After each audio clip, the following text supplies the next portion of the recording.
Okay जी, HTML hyper text markup language.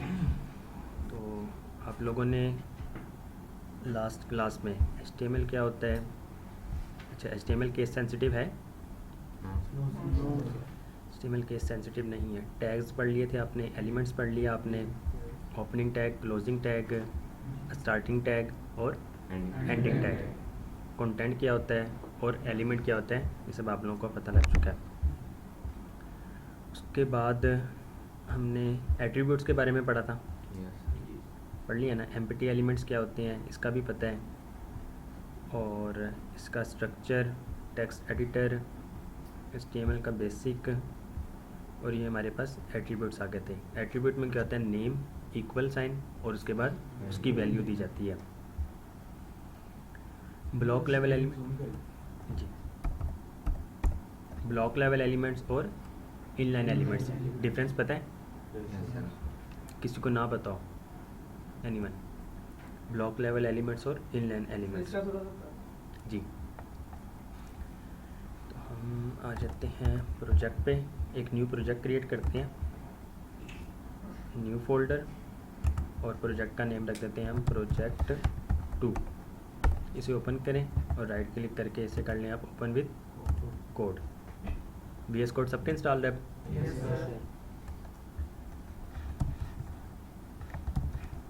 सही। Theme change करने के लिए आपके पास Ctrl+K और Ctrl+T एक साथ प्रेस करते हैं तो ये आपका ओपन हो जाता है।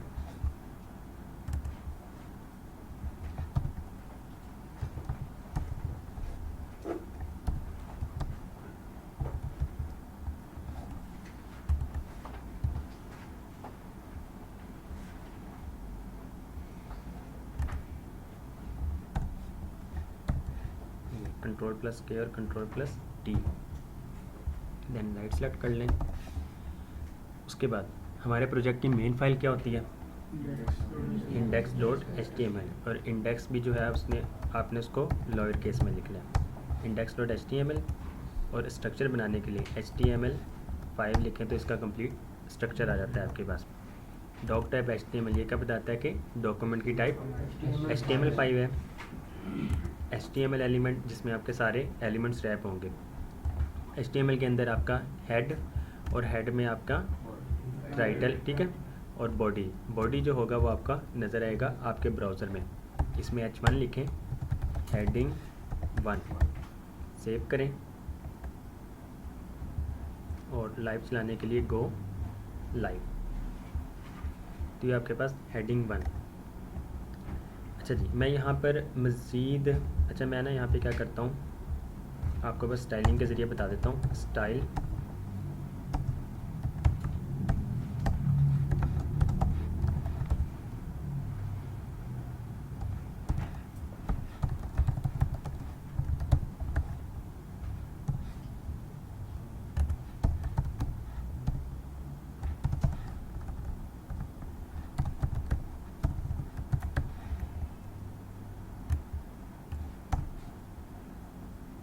ये रहने दूँ, डिस्टर्ब तो नहीं कर रहा आपको? ये स्क्रीन कास्ट मोड जो है, मीन्स के ए में प्रेस करता हूँ, एस करता हूँ तो एस रहने दूँ, मीन्स के ख़त्म कर दूँ? नहीं ठीक है। अच्छा ठीक है जी, पता चल जाता है। सिर्फ इस वजह से ही ओपन किया है। Ctrl+S करें। अच्छा जी, यहाँ पे देखें, आपको बॉर्डर नज़र आ रहा है? मैं इसमें जाके कर देता हूँ, सिर्फ और सिर्फ H लिख देता हूँ, ठीक है, सिर्फ आपके पास H आ गया। सेव करें और यहाँ पे देखें कंटेंट सिर्फ H है, लेकिन ये विथ ले रहा है आपकी 100%। ये है ब्लॉक लेवल एलिमेंट। कंटेंट आपका सिर्फ एक कैरेक्टर हो या जितना भी कैरेक्टर हो उसने 100% लेना है, विथ वो 100% लेगा। अब मैं ले लेता हूँ इसको, स्पैन कर देता हूँ, सेव करें तो यहाँ पे देखें स्पैन क्या है? स्पैन इनलाइन एलिमेंट है आपका, ब्लॉक लेवल एलिमेंट और ये आपका इनलाइन एलिमेंट। ऐसे एलिमेंट्स जो उतनी ही विथ लेते हैं जितना उसमें कंटेंट हो, वो इनलाइन एलिमेंट कहलाता है। और ब्लॉक लेवल एलिमेंट 100% मिलते हैं हमेशा, बेशक आप एक करैक्टर लिखें, बेशक एक से ज़्यादा लिखें, उसने अपनी स्क्रीन की 100% विथ लेनी है। ये ब्लॉक लेवल एलिमेंट और ये आपका इनलाइन एलिमेंट।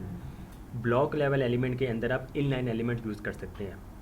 लेकिन इनलाइन एलिमेंट के अंदर आप ब्लॉक लेवल एलिमेंट यूज़ नहीं कर सकते हैं, ठीक है। फॉर एग्जांपल यहाँ पर आप एच स्पैन हेडिंग लिख दें, ठीक है, एच और आपके पास ये EADING आ गया, तो ये देखिए ठीक लिखा रहा है। अगर मैं इसको H1 में ले आता हूँ, सेव करें, तो ये देखिए इसका ये इफेक्ट आएगा। मीन्स के आप ब्लॉक लेवल के अंदर इनलाइन यूज़ कर सकते हैं, इनलाइन के अंदर ब्लॉक लेवल नहीं कर सकते हैं। तो ब्लॉक लेवल के अंदर इनलाइन यूज़ करने का मकसद क्या होता है, आप अब इसमें एच की अलग से स्टाइलिंग कर सकते हैं और इस वर्ड की अलग से स्टाइलिंग कर सकते हैं, ठीक है। और आपका वो for example style colour red कर दें इसको, तो ये देखें इसका सिर्फ कलर रेड हुआ है, ठीक है, एच का नहीं हुआ। तो ये आप ब्लॉक लेवल के अंदर इनलाइन इस तरह फिर यूज़ कर सकते हैं। ये देखें, पहले स्टाइल हेड में किया, अब से बॉडी में कर रहे हैं। तो ये जब हम स्टाइलिंग में आएंगे तब देखेंगे इसको, हम 3 तरीके से स्टाइलिंग कर सकते हैं। तो वो 3 तरीके के हम उस टाइम पढ़ेंगे। जी क्लियर है? Yes sir. ये ब्लॉक लेवल और आपका इनलाइन एलिमेंट हो गया।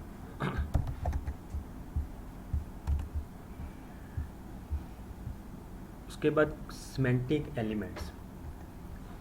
अच्छा, आपके वेब पेज पे हमने लास्ट टाइम ही देखा था, आपका हेडर होता है, मेन कंटेंट होता है और आपका फुटर होता है, ठीक है। हमारे पास एक एलिमेंट है div element. Div stands for division. आप सेक्शंस की डिवीजन कर सकते हैं, लाइक हेडर, मेन और फुटर। आप किसी भी एलिमेंट को, अच्छा यहाँ पर एक से ज़्यादा 2 डिव एलिमेंट हो गए, आप इसी तरह अपने पेज पे सैकड़ों डिव एलिमेंट्स यूज़ कर सकते हैं। इस हर एक एलिमेंट को यूनिक बनाने के लिए आप उसमें एक एट्रीब्यूट पास करते हैं। एट्रीब्यूट होती है आईडी, ठीक है। आप किसी भी एलिमेंट को यूनिक आईडी दे सकते हैं। एट्रीब्यूट हमेशा आपके ओपनिंग टैग में आता है, ठीक है, क्लोजिंग टैग में कभी भी नहीं आएगा। डिव, इसको दे दें आप ID equal sign, single quotation mark या फिर डबल कोटेशन मार्क, आप पे डिपेंड करता है कि उसके अंदर कंटेंट क्या आना है। अच्छा, हम इसको दे देते हैं हेडर, ठीक है, और इसको हम आईडी दे देते हैं मेन, और इसको आप आईडी दे दें फुटर।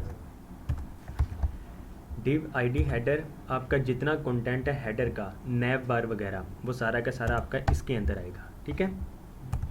उसके बाद मेन कंटेंट आपका सारा इसके अंदर आएगा, और आपका फुटर का जितना कंटेंट है वो आपका इस एलिमेंट के अंदर आ जाएगा, ठीक है। तो ये आपकी डिवीजन हो गई है। आपका जितना भी स्ट्रक्चर सारा ऐसे ही बनता है। बॉडी के बाद आपका हेडर, देन मेन और देन फुटर कंटेंट आ गया। अच्छा, HTML5 से पहले ये तरीका होता था, अभी भी बहुत सारे डेवलपर जो इस तरह ही करते हैं। अब इसमें देखें, आपके सारे एलिमेंट्स डिव है, ऐसे ही है। आपका गूगल जो है वो एट्रीब्यूट्स नहीं पढ़ता है, उसने एलिमेंट्स को पढ़ना है कि इसमें एलिमेंट क्या यूज़ हो रहा है। और स्ट्रक्चर आप बना रहे हैं, तो स्ट्रक्चर आप किस एलिमेंट के ज़रिए से बना रहे हैं? डिव के ज़रिए। तो गूगल को यही लगना है कि इसमें सिर्फ डिव यूज़ हुआ है, ठीक है। कल को कोई और डेवलपर भी आपका कोड देखता है, आप कितने सारे ही डिव यूज़ कर रहे होंगे, तो उसने सर्च भी करना है तो हर जगह उसको डिव ही नज़र आ रहा होगा। फिर वो साथ साथ एट्रीब्यूट भी देख रहा होगा, आईडी, और उसकी वैल्यू भी देख रहा होगा कि इसको वैल्यू क्या दी गई है। तो ये सिमेंटिक एलिमेंट नहीं है। सिमेंटिक एलिमेंट्स का मतलब होता है कि एलिमेंट खुद को ही रेफ़र करे कि वो किस मकसद के लिए बनाया गया है। अब यहाँ पे देखिए डिव, सारे ही डिव हैं, ठीक है, तो ये नॉन सिमेंटिक एलिमेंट है। अगर आपके पास एक एलिमेंट आ जाता है हेडर के नाम से ही, तो ये सिमेंटिक एलिमेंट है। हेडर आ गया, उसके बाद मेन एलिमेंट भी आपके पास आ जाता है, और आपके पास फुटर एलिमेंट भी आ जाता है, तो ये सिमेंटिक एलिमेंट्स हैं। अब आपकी वेबसाइट लाइव हो जाती है, गूगल इसको रीड आउट करता है, और उस गूगल को भी अब पता है कि इसमें ये वाले एलिमेंट्स यूज़ हुए हैं। आपकी वेबसाइट में हेडर भी है, मेन भी है और फुटर भी है, ठीक है। तो यहाँ पर है semantic elements. When building web pages, we use a combination of non-semantic HTML and semantic HTML. The word semantic means relating to meaning. So semantic elements provide information about the content between the opening and closing tag. अब header है ना, इसमें हमें भी पता है और आपको खुद भी पता है कि इसमें आप हेडर का ही यूज़ कर रहे हैं सारा कंटेंट। मेन के अंदर आपका मेन कंटेंट होगा और फुटर में सिर्फ और सिर्फ फुटर का ही कंटेंट होगा। ये हमें भी पता है और मशीन को भी पता है। लेकिन अगर आप डिव एलिमेंट यूज़ करते हैं तो डिव बहुत ज़्यादा यूज़ कर रहे होंगे, वो एट्रीब्यूट्स नहीं पढ़ेगा, वो सिर्फ एलिमेंट को ही पढ़ेगा। By using semantic HTML, we select HTML elements based on their meaning, not on how they are presented. Elements such as div and span are not semantic elements since they provide no context as to what is inside of those tags. क्योंकि div के अंदर आप कुछ भी रख सकते हैं, span के अंदर आप कुछ भी रख सकते हैं, लेकिन header के अंदर आप सिर्फ header का content रख रहे होंगे, footer के अंदर आप सिर्फ footer का content रख रहे होंगे। For example, instead of using div element to contain our header information, we could use a header element which is used as a heading section by using a header tag instead of div. We provide context as to what information is inside of the opening and closing tag. Semantic elements को use क्यों किया जाता है? Accessibility के लिए, SEO के लिए। इससे SEO आपकी बहुत अच्छी हो जाती है कि गूगल को पता लगता है कि इसमें ये वाले एलिमेंट्स मौजूद हैं, तो वो आपकी वेबसाइट को ऑटोमेटिकली रैंकिंग कर देता है और easy to understand. Semantic element अब आप खुद से ही अंदाज़ा लगा लें, आप ये एलिमेंट यूज़ करें div id हेडर और हेडर एलिमेंट यूज़ कर लें तो ज़्यादा बेहतर हेडर एलिमेंट है। पता लग रहा है कि ये एलिमेंट है और इसके अंदर सिर्फ और सिर्फ हेडर का ही कंटेंट होगा।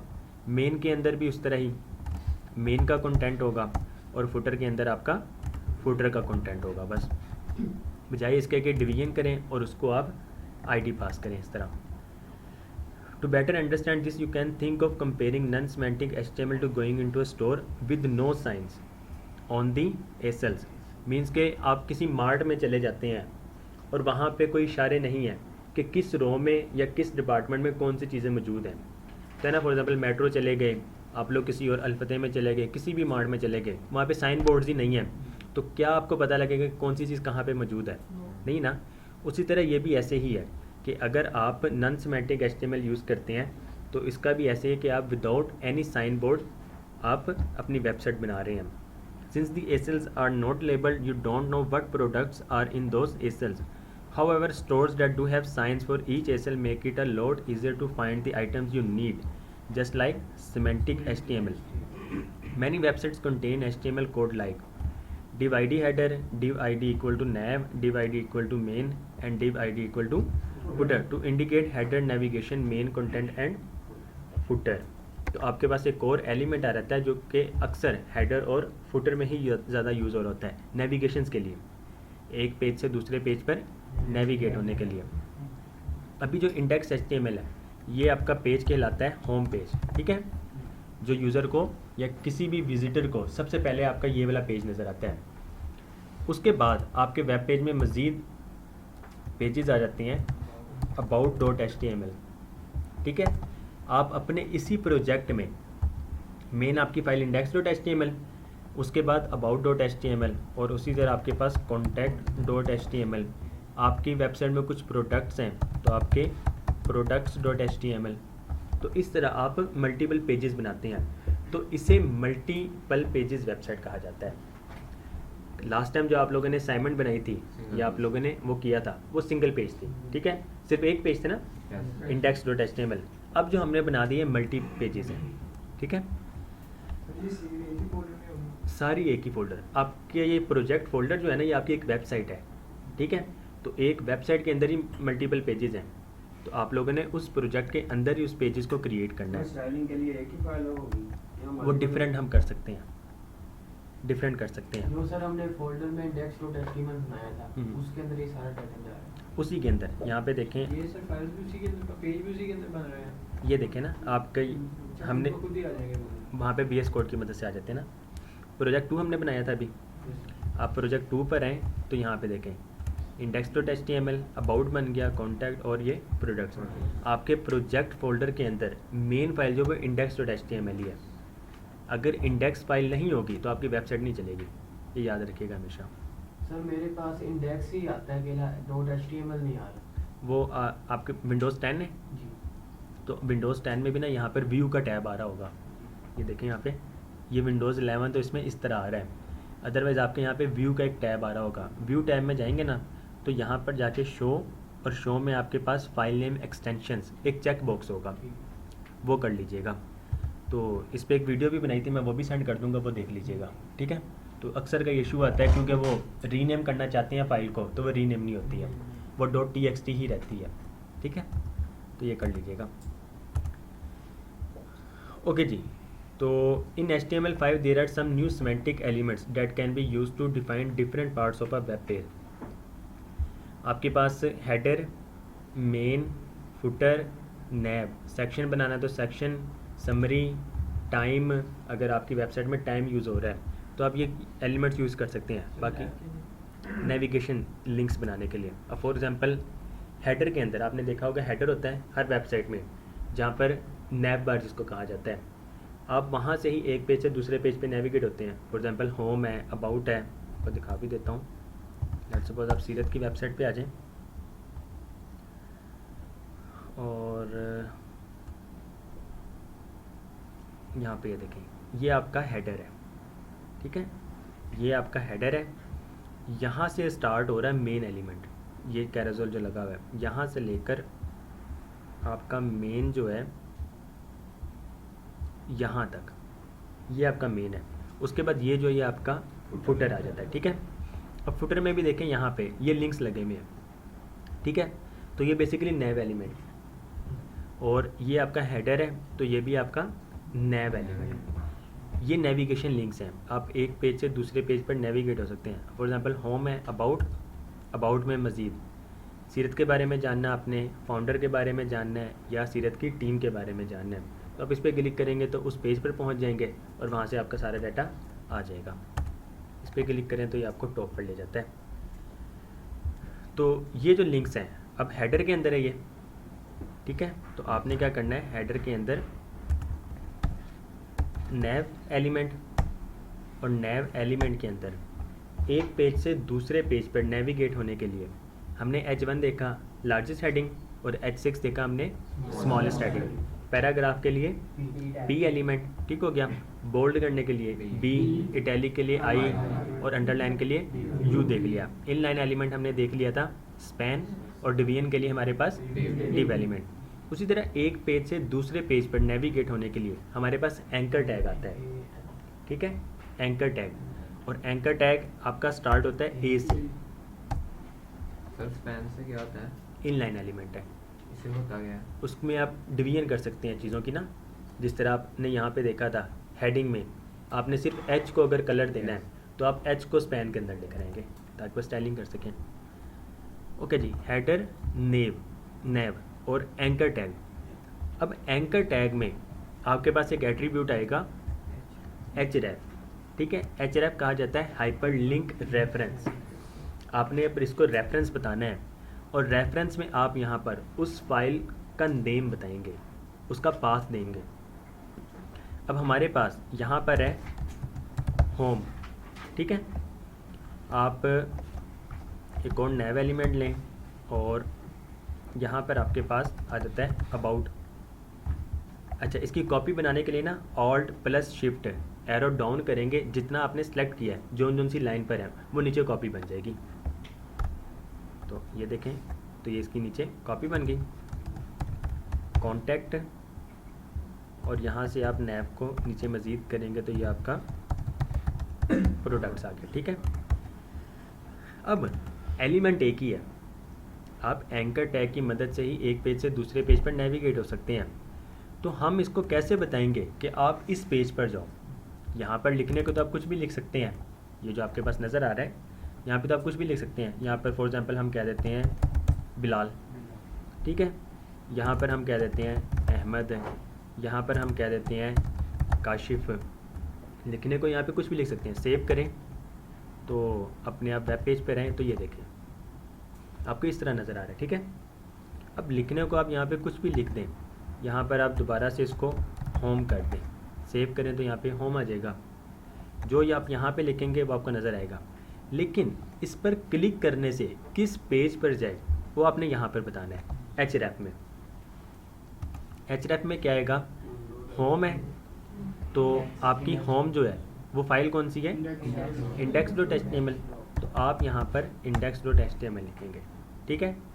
आपने यहाँ पे अबाउट लिखना है, तो अबाउट कौन सी फाइल है, about.html, और यहाँ पर आपके पास कॉन्टैक्ट है, तो कॉन्टैक्ट की कौन सी फाइल है, contact.html, और प्रोडक्ट्स के लिए आपके पास products.html है।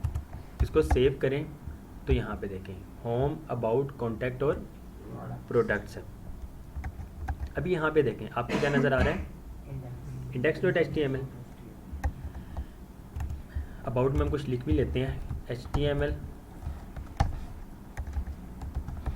अबाउट। और ये जो सारा लिखा हुआ है पहले से मेटा चार सेट, जी। ये क्या है? ये आपके चैप्टर नंबर 10 में आएगा, हम उस टाइम देखेंगे। हेडर मेन के अंदर h1, और ये आपका अबाउट है, और उसके बाद आपके पास फुटर आ जाता है, ठीक है। फुटर भी हम बना लेते हैं। फुटर में आपने देखा होगा, लेट्स सपोज इस वेबसाइट में आप आ जाएं सीरत की, तो यहाँ पे ये सिंबल होता है, इसको कहा जाता है कॉपीराइट, कि ये जो वेबसाइट है इसके कॉपीराइट की एक्सेस है वो आपके पास है, ठीक है। कॉपीराइट 2022, आगे वेबसाइट का नेम या कंपनी का नेम, और उसके बाद आ जाता है ऑल राइट्स रिजर्व, कि इसकी सारी रिजर्वेशन हमारे पास है। तो वो कैसे कर सकते हैं, फुटर के अंदर आप एक ही ले लें P element, P stands for paragraph.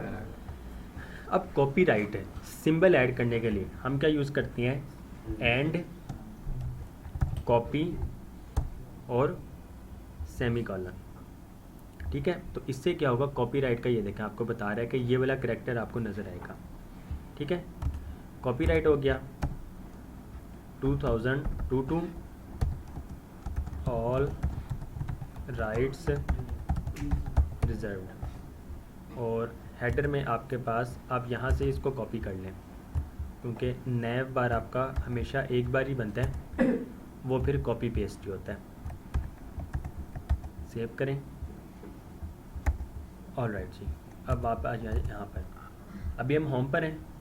मैं जैसे ही अबाउट पे क्लिक करूँगा तो ये देखें, ये आपका क्या आ गया, अबाउट।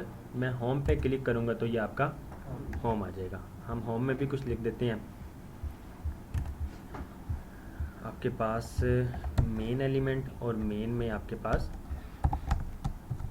होम। फुटर भी यहाँ से कॉपी कर लें और वहाँ पे जाके पेस्ट कर दें। ये देखें आपका होम, ये आपका अबाउट आ गया। दोबारा होम पे जाना तो आप होम पे जा सकते हैं इस तरह। अब सेम उस तरह ही अबाउट का सारा कोड कॉपी कर लें, कॉन्टैक्ट में जाके पेस्ट कर दें, और यहाँ पे जाके सिर्फ और सिर्फ कॉन्टैक्ट कर दें। उसी तरह प्रोडक्ट्स,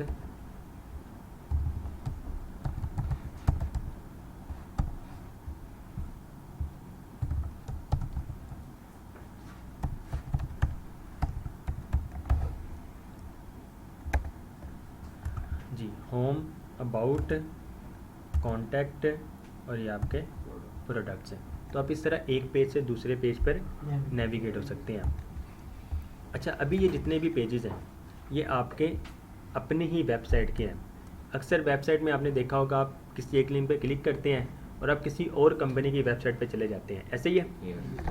तो फॉर एग्जांपल हमने अपनी वेबसाइट से गूगल वेबसाइट पर जाना है, तो यहाँ पे बेसिकली हम उसको देते हैं URL, ठीक है, URL देते हैं। तो आप लेट सपोज मेन में यूज़ कर लें, होम पर आएँ, मेन, एंड यहाँ पर लिख लें आप एक पी एलिमेंट। अच्छा, एंकर टैग जो है ना, ये आपका इनलाइन एलिमेंट है, ठीक है, एंकर टैग आपका इनलाइन एलिमेंट है। आप इसको कहते हैं गो टू गूगल, और अब यहाँ पे जाके आप एंकर टैग यूज़ करें, href में https google.com, और यहाँ पे लिख दें गूगल लिंक कह दें बस। सेव करें, आप होम पर हैं तो ये देखें गो टू गूगल और गूगल लिंक। मैं जैसे ही इस पर क्लिक करूँगा तो ये गूगल पर आ गया, ठीक है जी। Yes. लेकिन हमारी वेबसाइट गायब हो गई, ये नेक्स्ट टाइम में ठीक है, ये न्यू टैब में नहीं ओपन हुआ। हम बैक करेंगे तो वो आपकी वेबसाइट पर आ जाएगा। तो इस चीज़ से बचने के लिए कि आप पहले ही अपने वेबसाइट पर यूज़र आया आपके और आप उसको किसी और वेबसाइट पर ले जाते हैं, तो हम क्या चाहते हैं कि यूज़र के पास हमारी वेबसाइट भी ओपन रहे और ये वाली जो वेबसाइट है एक्सटर्नल वेबसाइट ये किसी और टैब में ओपन हो। तो हम क्या करते हैं, यहाँ पर एक और एट्रीब्यूट पास करते हैं।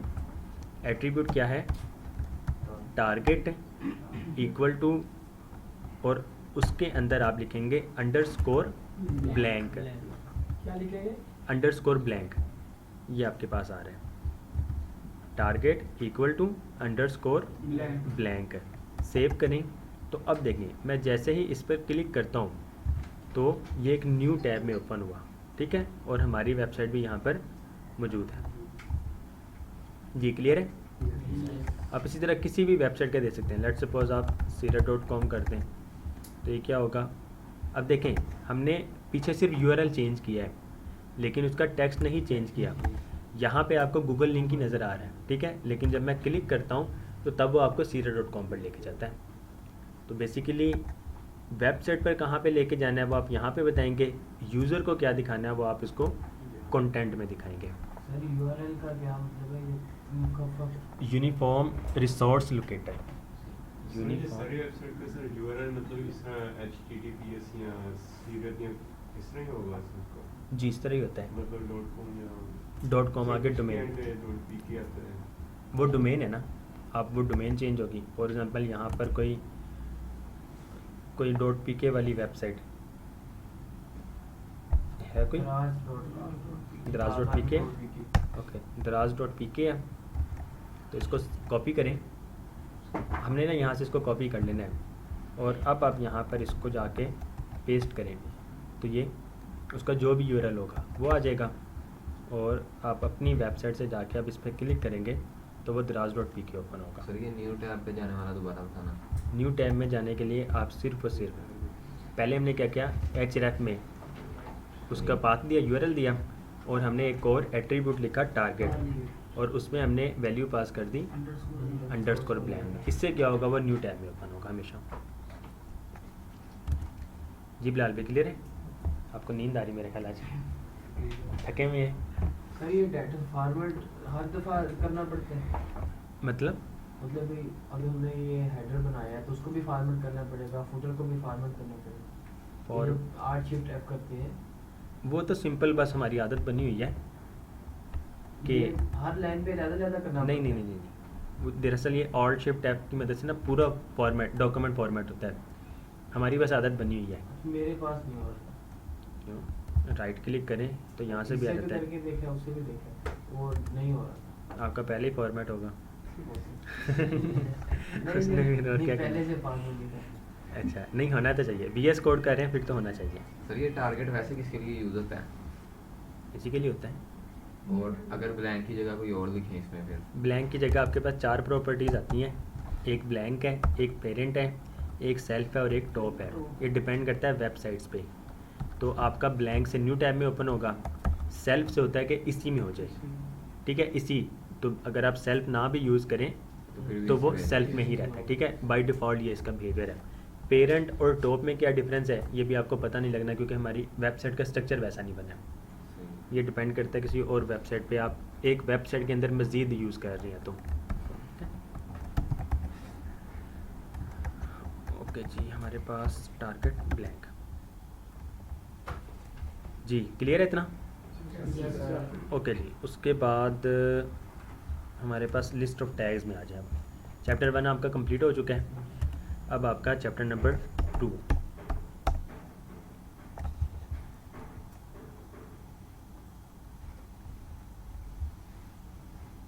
ओके जी, ये यहाँ पे कुछ इंडिकेशन है जो कि यहाँ पर है, ठीक है। Indication, the tag with a blue indication is newly semantic element added in the HTML5 कि ये जो एलिमेंट है जैसे कि ये है और एलिमेंट का नेम है डिटेल्स, तो ये क्या है, ये HTML5 में न्यूली ऐड हुआ है सिमेंटिक एलिमेंट।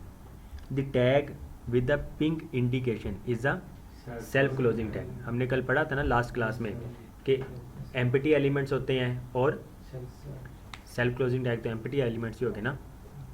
और आपके पास कंटेन एलिमेंट्स होते हैं जिसमें कंटेंट मौजूद होता है। और the tag with the icon indicates that it's newly added in the HTML5। तो जिस तरह ये है, ये आपका HTML5 में ऐड हुआ है, ये भी आपका HTML5 में ऐड हुआ है। अब डिटेल्स जो ये HTML5 में ही ऐड हुआ है, लेकिन साथ साथ ये सिमेंटिक एलिमेंट भी है। इसने कूलिंग करना छोड़ दिया।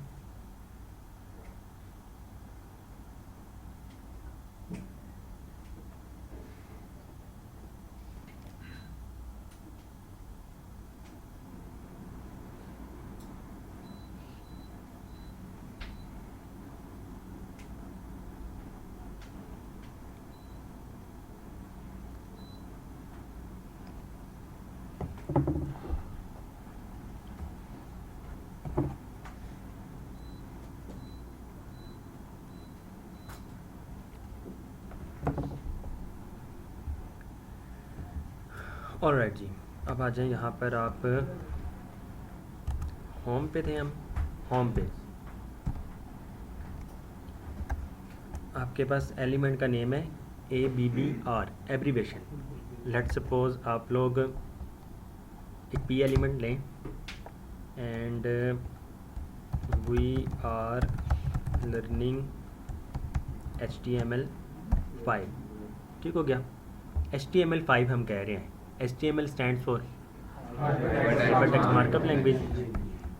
एक तरीका है कि आप इसको स्पैन में लें और HTML5 लिख दें, ठीक है। और टाइटल एट्रीब्यूट हमने पढ़ा था लास्ट क्लास में।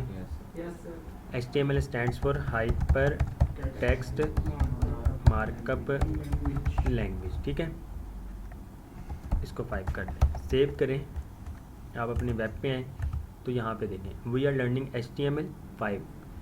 अब HTML5 पे आप लेके जाते हैं तो तब आपको पता तो लग रहा है कि इसकी एब्रीवेशन क्या है, लेकिन यूज़र को नहीं पता लग रहा कि अगर आप उस पर कर्सर भी लेके जाएं तो कुछ नज़र आएगा। ऐसे ही है, सिंपल ही टेक्स्ट लग रहा है ना। अगर आप इसको सेम स्पैन की जगह ABBR में कन्वर्ट कर देते हैं, मीन्स कि आप इसको एब्रीवेशन एलिमेंट में सेव करें, तो अब देखें कोई डिफरेंस आया, डॉटेड आगे। इससे पता लग जाएगा कि अगर आप लेके जाते हैं तो यहाँ पर आपको कुछ ना कुछ दिखने को मिलेगा मज़ीद। तो बेसिकली यूज़र इंटरफेस और यूज़र एक्सपीरियंस है ये, ठीक है। यूज़र इंटरफेस जो यूज़र को नज़र आ रहा होता है, और यूज़र एक्सपीरियंस होता है कि यूज़र का एक्सपीरियंस कैसा है। अब लेट्स सपोज अगर आप इसको स्पैन में ही रहने देते तो इंटरफेस तो आपका ये है, लेकिन एक्सपीरियंस नहीं अच्छा आपका, कि इसको पता ही नहीं लग रहा है कि कर्सर लेके जाएंगे तो कुछ नज़र भी आएगा मज़ीद।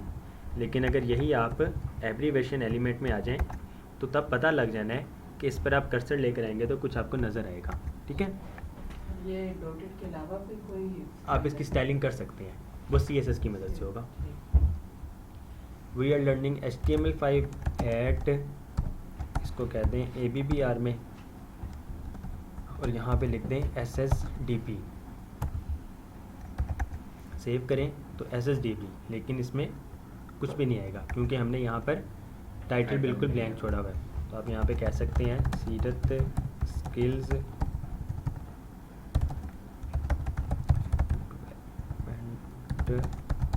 प्रोग्राम। सेव करें,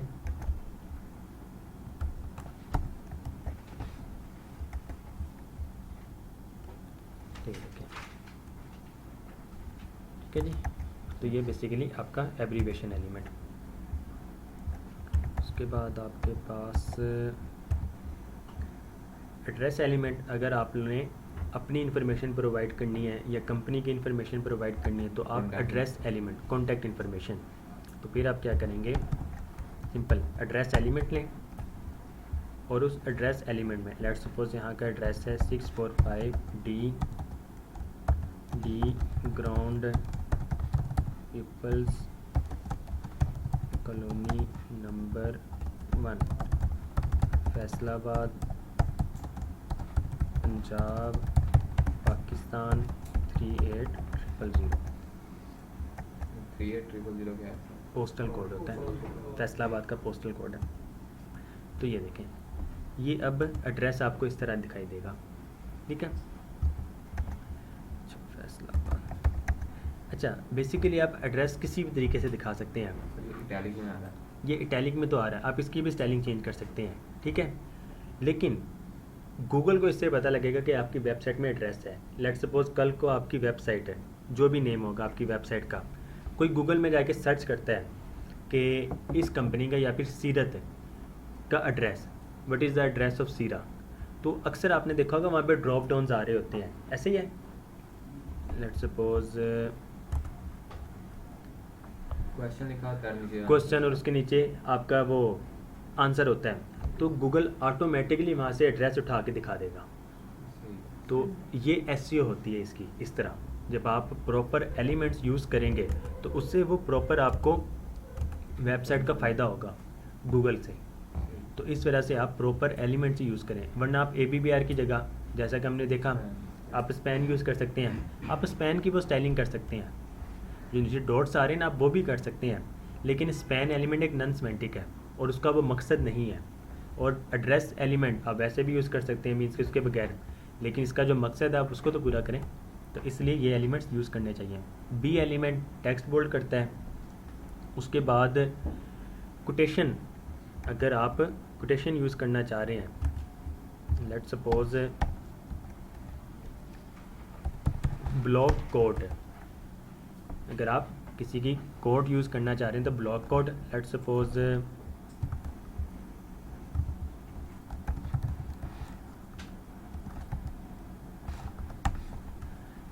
कायदे आज़म codes, I do not believe in, copy करें और इसको पेस्ट कर दें, ठीक है। सेव करें, अपने वेब में आए तो ये देखें आई do not believe in taking, तो ये देखें लेफ़्ट साइड से आपको स्पेसिंग नज़र आ रही है, ठीक है। तो ये ब्लॉक कोड की मदद से है। और अब आपकी वेबसाइट में ये भी बताया कि इसमें कोई कोड यूज़ हुआ है, और कोड लिखा किसने है, मोहम्मद अली जिना, ठीक है। या फिर आप इनको आई एलिमेंट और बी एलिमेंट के अंदर भी लेकर आ सकते हैं।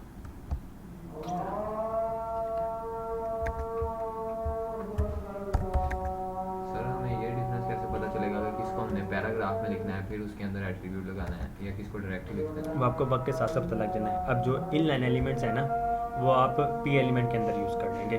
जो इनलाइन एलिमेंट नहीं है वो फिर डेफिनेटली आप उसको भी नहीं यूज़ करेंगे, क्योंकि पैराग्राफ खुद एक ब्लॉक लेवल एलिमेंट है और ब्लॉक कोड भी एक वो है, ब्लॉक लेवल एलिमेंट है। एड्रेस भी जो है वो भी ब्लॉक लेवल एलिमेंट है, ठीक है। इनलाइन एलिमेंट आप पी के अंदर यूज़ करें, उसके अलावा आप इसको आप लोग नाम से भी देख सकते हैं कि ये अब एड्रेस है तो ये पूरा एड्रेस होता है, अलग सेक्शन होता है, जी। इसलिए लोग हाँ जी, वो वक्त के साथ वैसे भी पता लग जाना है, पता लग जाएगा, ठीक है जी। बाकी नमाज की बात करते हैं इंशाल्लाह। ओके जी, आपके पास ब्लॉक कोड, अच्छा ब्लॉक कोड हमने कर लिया। अब ब्लॉक कोड जो है ये है ब्लॉक लेवल एलिमेंट, ठीक है। अगर आप लोगों ने इनलाइन करनी है तो आप लोग क्या कर सकते हैं, फॉर एग्जांपल पी, आप लोग कुछ भी डमी डाटा यूज़ कर लें के तौर पर, और देन आपके पास क्यू एलिमेंट, ठीक है। क्यू एलिमेंट यूज़ करें, ये भी कोटेशन के लिए ही यूज़ किया जाता है, कोड्स के लिए। ये सिमेंटिक है कोड सर? जी, ये भी सिमेंटिक एलिमेंट? ये नॉन सेमेंटिक है।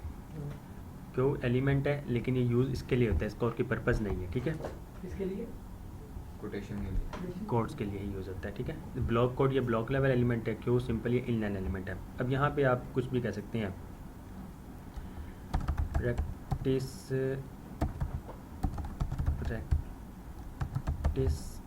एंड प्रैक्टिस, ठीक है। यहाँ पे इस तरह लिख दें, सेव करें और होम पे, तो यहाँ पे आके देखें आपका ये डाटा। उसके बाद ये जो डाटा आपका ये क्यू एलिमेंट के अंदर है, तो देखें साथ ही इसने डबल कोट्स। डबल कोट्स खुद यूज़ कर लिए हैं, ये क्यू की वजह से। तो इससे पता लग रहा है कि आपने इनलाइन कोटेशन यूज़ की है, ठीक है, इनलाइन कोड्स यूज़ किया। इसी में सर अगर लिखना हो कि किसकी कोटेशन है? जी, वो आप कर सकते हैं, यहाँ पर कर दें और सेम यही चीज़ यूज़ करना है। लेट्स सपोज सेव करें तो ये देखें हो सकती है, या फिर अगर इसके अंदर यूज़ करना तो आप इसके अंदर भी कर सकते हैं। ये आपका यहाँ पर आ जाएगा। सेव करें तो वो सारी चीज़ें फिर उसके अंदर कोटेशन मार्क के अंदर आ जाएंगी। उसके बाद आपके पास BR एलिमेंट का पता है आप लोगों को, लाइन ब्रेक होती है, ठीक है। Site element defines the title of the work, book, website, ETC। Let's suppose आप कुछ लिख रहे हैं कि अब जिस तरह हमने कोड का बताया कि कोड किसने लिखा है, ठीक है, उसी तरह कोई बुक है, आप किसी बुक का रेफरेंस दे रहे हैं, उस बुक का रेफरेंस या उसकी वेबसाइट वगैरह कहाँ पर है वो आप साइट एलिमेंट के अंदर ले लेते हैं। लेट्स सपोज P यूज़ कर लें, something about book of ABC, means कि ABC बुक के बारे में कुछ लिखा हुआ है। देन साइट एलिमेंट, और साइट एलिमेंट में आप कुछ भी लिख दें, सेव करें और यहाँ पर है तो ये देखें आपको गूगल को पता लगेगा कि आपने कुछ बुक के बारे में लिखा है और रेफरेंस आपने कहाँ से उठाया है वो आपका साइट एलिमेंट में आ जाएगा, बस और कुछ भी नहीं इसका। उसके बाद कोड एलिमेंट, लेट्स सपोज आप लोग प्रोग्रामिंग ही लिख रहे हैं और इसमें लिख देते हैं P element something about H1 element, ठीक है। H1 एलिमेंट के बारे में आप कुछ लिख रहे हैं। अब H1 जो है, या फिर अच्छा मैं इसको H1 इस तरह लिख देता हूँ तो H1 तो आ जाएगा, लेकिन ये इस तरह एलिमेंट, ठीक है। मैं चाहता हूँ कि H1 लिखा हुआ नज़र आए, तो वो फिर कैसे पॉसिबल है? जिस तरह हमने कॉपीराइट लिखा है, कॉपी इस तरह लिखा था, उसी तरह अब आपके पास H1 तो है, इससे पहले आपका कौन सा साइन होता है? Less than sign. तो आप क्या लिखेंगे? एंड LT, और H1 के बाद क्या साइन होता है? ग्रेटर देन, एंड GT, ठीक है। सेव करें तो अब देखें, अब ये आपके पास H1 लिखा हुआ आ जाएगा इस तरह। अदरवाइज़ अगर आप लेस देन साइन और ग्रेटर देन साइन लिखते तो वो उसको रेंडर कर देता, ठीक है। LT और GT जो मैंने लगाया, ये खुद से लगाया है या गूगल को पता है कि ये है कोड? ये कोड है, ये कोड है। एंड और इसके दरमियान में अब जो करैक्टर का नेम देते हैं ना, वो करैक्टर शो हो जाता है, ये HTML है। तो इस चीज़ को आप कोड एलिमेंट के अंदर ले आए, सेव करें तो ये देखें इसका फॉन्ट स्टाइल थोड़ा चेंज हो गया, जिस तरह VS कोड में नज़र आ रहा होता है कि H1 इस तरह लिखा हुआ है। तो बेसिकली आप फिर किसी भी एलिमेंट्स को, कोड को, प्रोग्रामिंग लैंग्वेज जो है आप उसको इस तरह दिखा सकते हैं, ठीक है।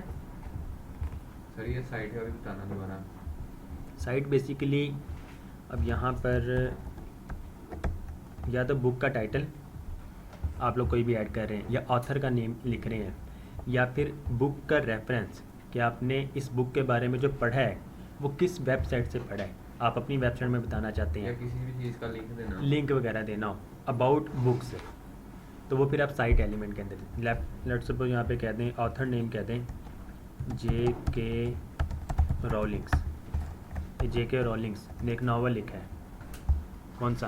हैरी पॉटर, ठीक है।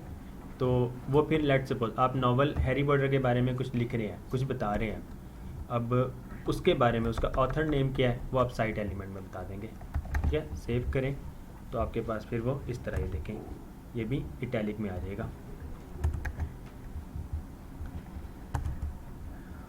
राइट जी, उसके बाद कोड भी हो गया, डाटा ये बाद में देखते हैं। डेल एलिमेंट ये टैलिक भी होता है, टैलिक भी होता है। वो उसका बिहेवियर यही है साइट एलिमेंट का।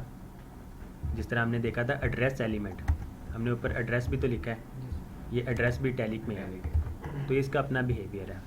आप इसको चेंज कर सकते हैं स्टाइलिंग की मदद से। Okay ji, something about product, आप एक H3 ले रहे हैं, प्रोडक्ट और उसकी प्राइस, न्यू प्राइस और आपके पास ओल्ड प्राइस, ठीक है। अब ओल्ड प्राइस से इसकी पुरानी क्या प्राइस थी? लेट्स सपोज $50, ठीक है, $50। और न्यू प्राइस क्या है इसकी, कहते हैं आप $30। सेव करें तो ये चीज़ आपके पास ओल्ड प्राइस और न्यू प्राइस। अब होता क्या वेबसाइट में या दराज में भी आप देखें,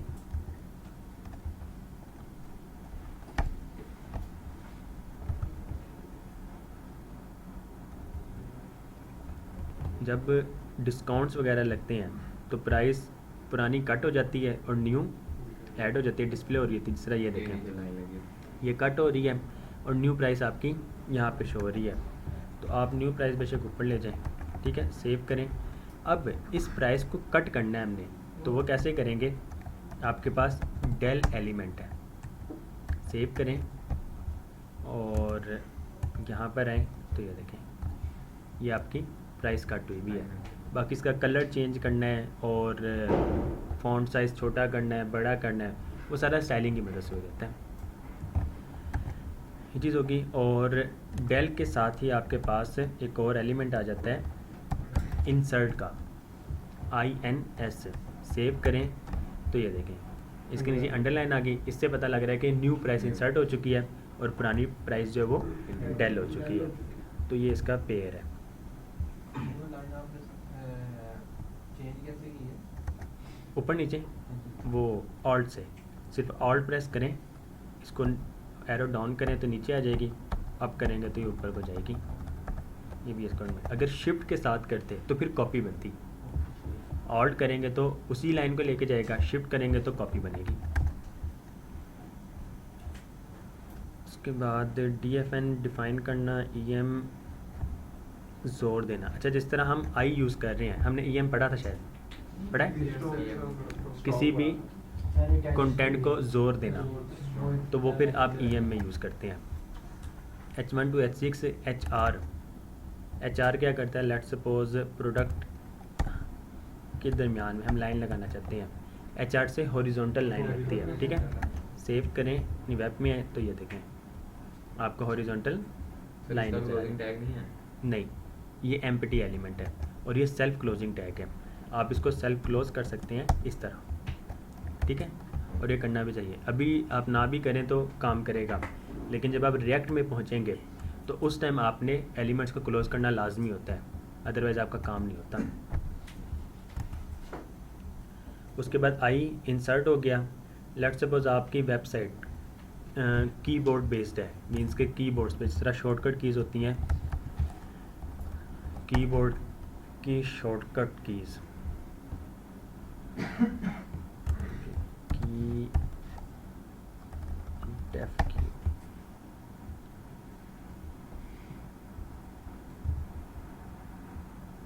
यहाँ पर आ जाएं और H3 keyboard P element press Ctrl+C to copy the text, ठीक है। अब ये Ctrl+C क्या है, कीबोर्ड के बटन्स हैं, Yes. ठीक है। तो एक तो तरीका ये है कि आप सिंपल इस तरह ही लिखें और आप यहाँ पर आ जाएं तो ये आपको नज़र आ रहा है, ठीक है। आप फुटर के बाद जाके फिर मेन के बाद यार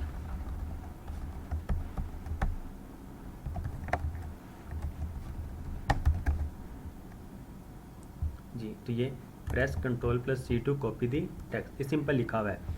अब कोडिंग के लिए हमने कौन सा एलिमेंट यूज़ किया था, कोड, ठीक है। तो उसी तरह KBD एलिमेंट है हमारे पास। जब आप अपनी वेबसाइट में कीबोर्ड के बटन्स यूज़ करना चाह रहे हैं तो आप उसको KBD यूज़ कर सकते हैं। Ctrl+C, कंट्रोल अलग है, प्लस C, सेव करें तो ये देखें Ctrl+C। तो इस तरह इसका भी फ़ॉन्ट स्टाइल भी चेंज हो गया और अब आपकी वेबसाइट में पता लग रहा है गूगल को भी कि इसमें कीबोर्ड की शॉर्टकट्स की इसके बारे में बताया गया। KBD एलिमेंट है। अब KBD जो है बेसिकली आप स्टाइलिंग की मदद से जिस तरह आपका कीबोर्ड बनता है आप सेम उस तरह ही बना सकते हैं, डिज़ाइन कर सकते हैं। मैं आपको एक वेबसाइट दिखा देता हूँ। सपोज़ ये देखें, नज़र आ रहे, अब ये इस तरह ही बने हैं, ये 3 है, ये control plus minus zoom out. तो आप इस तरह स्टाइलिंग कर सकते हैं। आपने एक बारी KBD एलिमेंट को टारगेट करना है और उसकी स्टाइलिंग कर देनी है, तो वो इस तरह का बन सकता है। बॉर्डर साइज से की जी, स्टाइलिंग इसकी बॉर्डर से की बॉर्डर भी यूज़ हुआ हुआ है, शेडो भी यूज़ हुआ हुआ है जी। इस तरह ही यहाँ पर आपके पास जी इसमें सिंपल ही यूज़ हुए में, तो आप इस तरह चीज़ बना सकते हैं। अदरवाइज़ आपके पास कीबोर्ड चेकर और कीबोर्ड चेकर में है, तो ये देखें आप इस तरह स्टाइलिंग कर सकते हैं।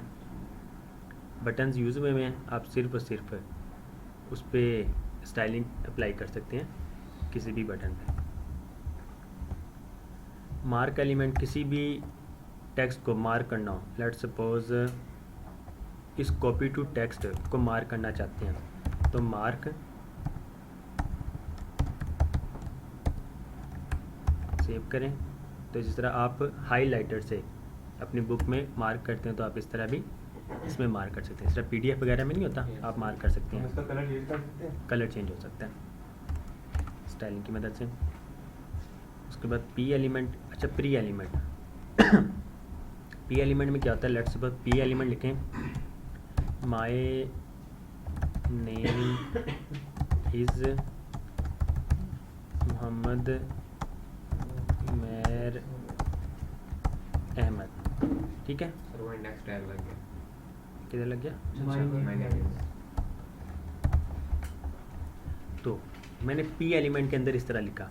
P एलिमेंट क्या करता है, आप जितनी भी स्पेसिंग ऐड कर दें और जितनी भी लाइंस ऐड कर दें, उसने एक ही कंसिडर करना है, ठीक है। और इसमें लाइन भी कंसिडर नहीं होगा P एलिमेंट में। सेव करें तो ये देखें आपने P एलिमेंट में वो चीज़ लिखा और उसने एज इट इज़ जिस तरह एक पैराग्राफ बनता है सेम एज इट इज़ वैसे ही शो करवाया। अब सेम यही चीज़ है, आप चाहते हैं कि आपने जिस फॉर्मेट में भी इसको लिखा है एज इट इज़ वैसे ही शो हो, तो आप क्या कर सकते हैं, आपके पास एक एलिमेंट आ जाता है प्री एलिमेंट नेम है, ठीक है, PRE। सेव करें तो ये देखें,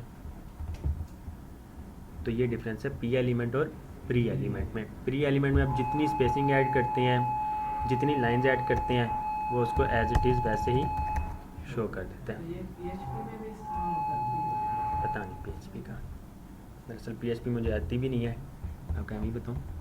सर प्री का क्या मतलब है? Predefined. प्रीडिफाइंड। उसके बाद क्यों हमने पढ़ लिया RP RT ruby S defines text which is no longer correct और रेलिवेंट, ठीक है। तो यहाँ पे लेट सपोज आप इस नेम को ही, ये नेम जो वर्ड है, आप इसको S में लिख दें, तो इसमें भी क्या होगा, एक लाइन आ जाएगी आपके पास, ये चीज़ मीन्स के जो अब अवेलेबल नहीं है। फॉर एग्ज़ाम्पल हमने क्या देखा था, डेल से ओल्ड प्राइस डिलीट होती है और इंसर्ट से न्यू प्राइस इंसर्ट होती है। लेट सपोज यहाँ पर ही आप कह दें P element we have tickets available और 50, ठीक है, 50 टिकट्स अवेलेबल थी, लेकिन अब एक भी टिकट अवेलेबल नहीं है। तो आप क्या करें, इसको ख़त्म कर दें, तो यहाँ पे वी हैव टिकट्स अवेलेबल, तो ये आपके पास ख़त्म हो गई। मीन्स कि आपके पास टिकट जो है वो दोबारा नहीं। अब ये डेल और इंसर्ट का क्या कॉन्सेप्ट है, प्राइस ओल्ड है, ये डिस्काउंट आपने लगाया है, एक वक्त आएगा डिस्काउंट ख़त्म हो जाएगा और आपकी ओरिजिनल प्राइस है वो आ जाएगी। अब टिकट जो एक बार सोल्ड हो चुकी है वो दोबारा तो नहीं आएगी, तो फिर आप S एलिमेंट यूज़ करते हैं उसकी जगह। एसपी सिमेंटिक ही है। जी, एसपी सिमेंटिक ही है। ये भी सिमेंटिक नहीं है, नॉन सिमेंटिक है। ऐसा पॉसिबल है इसमें कि जैसे अभी हमारी 50 जो हमने खुद से मैनुअली हमने की है, टाइम पीरियड यूज़ होगा जब हमारी इतने टाइम बाद ये क्रॉस हो जाए, वो भी हो सकता है जावास्क्रिप्ट की मदद से, वरना ये होना तो तब है जब आपके पास सारी टिकट्स बुक हो जाएं, फिर उसके बाद ही ख़त्म हो, स्टॉक खत्म हो जाए। स्टॉक खत्म है। इसका एब्रीविएशन सोल्ड है। नहीं, S की एब्रीविएशन तो वैसे कोई भी नहीं। केवीडी का फाइल KBD कीबोर्ड। यूजर को कैसे पता लगेगा कि ये दूसरा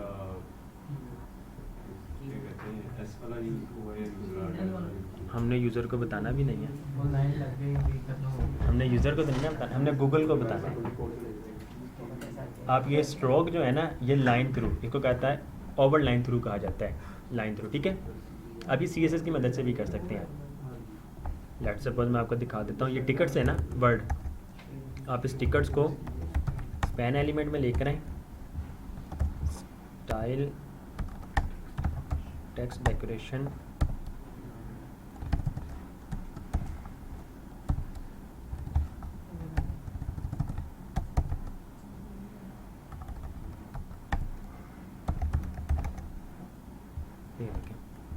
आप ये स्टाइल की मदद से भी कर सकते हैं, लेकिन स्टाइलिंग से सिर्फ स्टाइलिंग हो रही है। आप गूगल को नहीं बता रहे हैं कि ये हमारे पास डाटा ख़त्म हो चुका है। लेट्स सपोज ये जो चीज़ें हैं ना, ये अब एस एलिमेंट जो है, ये बेसिकली जो इवेंट्स वगैरह करवा रहे होते हैं और बहुत बड़े लेवल पे जिनकी वेबसाइट वैसे ही बहुत रैंकिंग में है, तो इवेंट्स वगैरह जो हो रहे हैं डायरेक्ट गूगल पे ही सर्च कर लिया रहता है कि टिकट अवेलेबल है या नहीं है, तो इससे ही पता लग जाना है। उसने वो क्वेश्चन में आपको आंसर बता देना कि इस डेट में कोई भी अवेलेबल नहीं है सीट, या फिर जिस तरह ये अब ट्रैवलिंग वाले हैं या मैच की टिकट्स हो गई या फिर एयरप्लेन्स की टिकट हो गई, तो उन सब में ये फिर चीज़ होती है। अब ये जितनी भी वेबसाइट्स हैं ना दुनिया की, वो इन एलिमेंट्स की मदद से ही बनाई गई हैं और इनकी मदद से ही बनाई जा सकती हैं, ठीक है। तो ये ग्लोबली चीज़ है। आपको चीज़ का पता होगा, क्लाइंट कल को आके आपको कहता है कि आपको इस तरह की चीज़ चाहिए या मुझे इस तरह की चीज़ चाहिए, आप मुझे इस तरह की चीज़ बना के दो, आपको पता होगा तो आप बनाएंगे ना। आपकी चीज़ के बारे में पता ही नहीं है कि बननी कैसे है, और आपने फिर यही कह देना कि यार मुझे नहीं पता, मैं नहीं बना सकता हूँ ठीक है। बना तो हम पी एलिमेंट के अंदर स्टाइल करके बना सकते हैं, कर सकते लेकिन हैं, उसकी ऐसी होनी है उसकी ऐसी होनी है। उसके बाद सेम स्ट्रॉन्ग और बी एलिमेंट, अगर आपने किसी एलिमेंट को स्ट्रॉन्ग बताना है कि उसकी इंपॉर्टेंस ज़्यादा है तो आप स्ट्रॉन्ग यूज़ करेंगे। बी से क्या होता है, सिर्फ बोल्ड होता है। फॉन्ट साइज आपने स्मॉल करना है तो आप क्या करें, पी स्मॉल ABC, और बल्कि आप इसको ही ABC सेव करें, और यहाँ पे ये देखें, ये स्मॉल के बगैर है और ये स्मॉल के साथ है, ठीक है। तो आप इस तरह भी फ़ॉन्ट साइज को स्मॉल कर सकते हैं। सही स्मॉल H1 वगैरह जो है साइज एक ही चीज़ है दोनों। H1 तो हेडिंग है ना, आपकी मेन हेडिंग H1, उसकी सब हेडिंग H2, देन उसकी सब हेडिंग H3 बनती है, ठीक है। उसके बाद आपके पास जी ये एलिमेंट, और आपके पास जी पानी का फार्मूला क्या होता है, H2O, ठीक है। इस तरह, या O बड़ा होता है या H2O, ठीक है। ये 2 जो ये नीचे आता है H के, सेव करें तो यहाँ पर इस टाइम एक साथ ही लिखा हुआ है, ठीक है। आपने इस 2 को नीचे लेकर आना है, तो उसको कहा जाता है सब स्क्रिप्ट, ठीक है। अब सब स्क्रिप्ट जो सब एलिमेंट है, आप उसको इस तरह लिखेंगे तो H2O बेस में आ जाएगा, ठीक है। उसी तरह आपका X2, late X2 equal to 0 या फिर कहते हैं 5, तो X2 जो है, अब ये मैथ इक्वेशन लग रही है ऐसे ही है। अब 2 जो है ऊपर आता है, तो आप क्या करेंगे, इसको सुपर स्क्रिप्ट मीन्स के सब एलिमेंट के अंदर लेकर आएंगे, सेव करें तो ये देखें लेट X2 इक्वल टू 5। उसके अलावा हमारे पास अब ये मैथ इक्वेशन है आपके पास,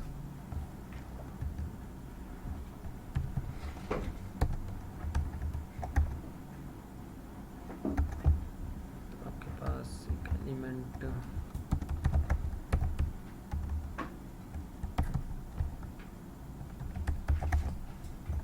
आप इसको इस तरह भी लिख सकते हैं ना। मेरे ख्याल एक इसका मैथ एलिमेंट भी है शायद, मेरा ख्याल है काम करता है। summary or detail. It is used as a child of details element to provide a summary of the contents of the details element.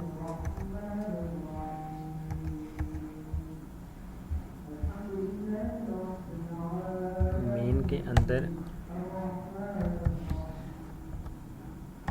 Summary और समरी के अंदर डिटेल्स. आंसर क्वेश्चन सेव करें, यहाँ पर है. तो ये देखें आपका क्वेश्चन नज़र आ रहा होगा, ठीक है, जो भी आपने लिखा है. डिटेल्स में क्लिक करेंगे तो आंसर आ गया होगा. जिस तरह होता नहीं है, अब गूगल में यही हम चीज़ कह रहे थे. Let's suppose do you offer free delivery to the ground. अब उसका यस कर दें या फिर आप नो कर दें, डिपेंड करता है, मीन्स के जो भी. तो ये उसका क्वेश्चन बन जाता है और ये फिर उसका आंसर बन जाता है ड्रॉप करने से. इस पर आएंगे तो ये चीज़ें. एंड देन आपके पास यस नो से बटन भी बन सकते हैं. जी यस नो ये वो बटन होंगे. कुछ भी हो सकते हैं. टेक्स्ट वैसे तो टेक्स्ट ही होना है. यहाँ पे फिर आप लिंक्स भी लगा सकते हैं मज़ीद कि येस है, click here to order now. तो ऑर्डर नाउ के पेज पे जाएगा, ऑर्डर करेगा और वो ऑर्डर आ जाएगा इसके पास. यू भी हो गया, VAR भी हो गया. अच्छा वो मैथ नहीं, VAR एलिमेंट है. यहाँ पर हमने मैथ जो लिखा था ये कोड, आप इसको VAR में कन्वर्ट करें. बेसिकली मैथ ये रहा आपका, इस तरह आ जाएगा मैथ एक्सप्रेशन, ठीक है. देन आपके पास ऑटोमेटिक हुआ जी, वो VAR elements. Identifies a variable in a mathematical expression और प्रोग्रामिंग कॉन्टेक्स्ट. चैप्टर 3 आपका anchor tag, it creates a hyperlink, ठीक है. तो ये आपका चैप्टर 3 था जो हम पहले कर चुके हैं. उसके बाद लिस्ट, आपके पास 3 तरह की लिस्ट आ जाती हैं. सर सबसे आखिरी है WBR. इसमें दरमियान में हमने कुछ छोड़े भी हैं, वो Yes, फिर sir. हम आगे जाके पढ़ेंगे. अभी वो करने लगे तो आप लोग थोड़ा कंफ्यूज हो जाएंगे. ओके जी. DDLIOLUL आपके पास 3 तरह की लिस्ट आइटम्स होती हैं. इसको हम अबाउट के पेज में कर लेते हैं, ठीक है.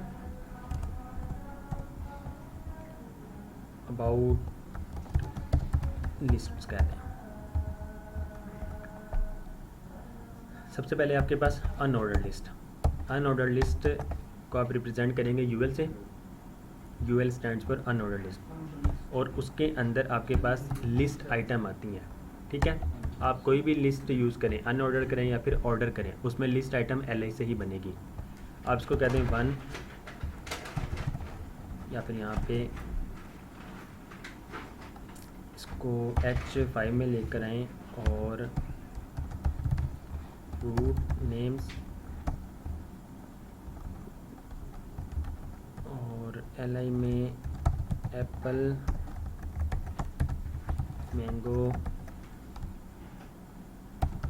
ऑरेंज. सेव करें, वेब पे आएँ और अब आप अबाउट के पेज पे जाएंगे. हमने ये किया अबाउट के पेज पे, ठीक है. तो अब वो चीज़ जो आपको नज़र आएगी वो अबाउट के पेज में आएगी. तो ये देखें फ्रूट नेम्स आपके पास आ गए, एप्पल, मैंगो और ऑरेंज, ठीक है डॉट्स भी आ रहे हैं. लिस्ट में आते हैं सर जी. ये अनऑर्डर लिस्ट है तो इसके लिए आपके पास बुलेट्स आ रही हैं. आप इसकी भी स्टाइलिंग चेंज कर सकते हैं. वो यहाँ पर UL में नहीं, उसका था लिस्ट स्टाइल टाइप.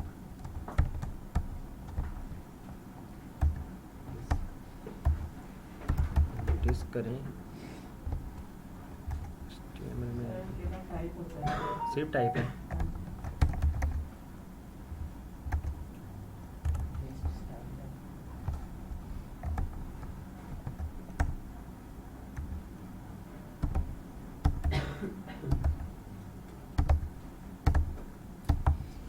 स्टाइल में लिखा है. नहीं वो स्टाइल में तो आ ही जाना है. अभी हम उस पर जा नहीं रहे.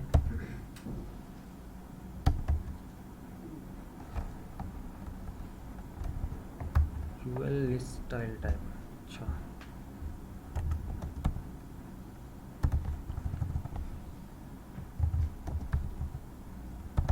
टाइप मेरे ख्याल से HTML5 हम कर रहे हैं ना हार्ड कोड ऊपर, इस वजह से बाहर नहीं रहा, वरना पहले आ जाता था। खैर हम इसकी स्टाइलिंग चेंज कर सकते हैं इसके बुलेट्स की ना, तो वो हम स्टाइलिंग जब करेंगे तो तब देखेंगे। CSS में एक चीज़ ये होगी आपके पास ये अनऑर्डर्ड लिस्ट है, आप सेम इसकी ही नीचे कॉपी बना लें। अब सिर्फ और सिर्फ OL की जगह UL की जगह आप OL लिख दें, OL से ऑर्डर लिस्ट, ठीक है। सेव करें तो यहाँ पे देखें अब आपके पास ये नंबरिंग आ गई, ठीक है। और एक आपके पास आ जाती हैं डेफिनेशन लिस्ट, ठीक है जी। DL stands for definition list है। डेफिनेशन लिस्ट में आपके पास लेट्स सपोज मैंगो और डेफिनेशन डाटा, डेफिनेशन डाटा ये आपका आएगा इसमें, और सॉरी DT और DD में इसकी डिटेल्स। तो ये देखें आपके पास मैंगो और ये आपके पास उसकी डिटेल्स आ गई। लेट्स सपोज मैंगो, आपके पास डाटा आ गया इसका। हम गूगल से इस तरह कॉपी पेस्ट करके अपने वेबसाइट में लिखेंगे जब हम अपनी लाइव कर देंगे वेबसाइट, तो उसमें कोई कॉपीराइट्स वगैरह का इशू नहीं आएगा कि हमने कहीं से डाटा कॉपी करके लिखा गूगल से? नहीं,